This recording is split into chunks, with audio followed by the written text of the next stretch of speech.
आज आपण जो पाठ घेणार आहोत त्या पाठाचे नाव आहे चिंटू तुमच्या भेटीला.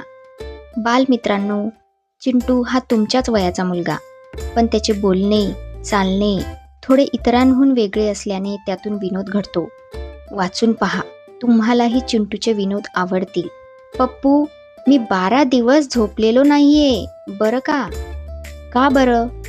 अभ्यासासाठी. 12 दिवस कसं काय जमलं तुला?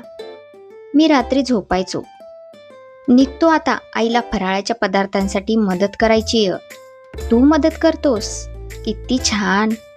करायलाच पाहिजे, नाहीतर मग मला आईनं कुठल्या डब्यात काय ठेवलंय ते कळत नाही.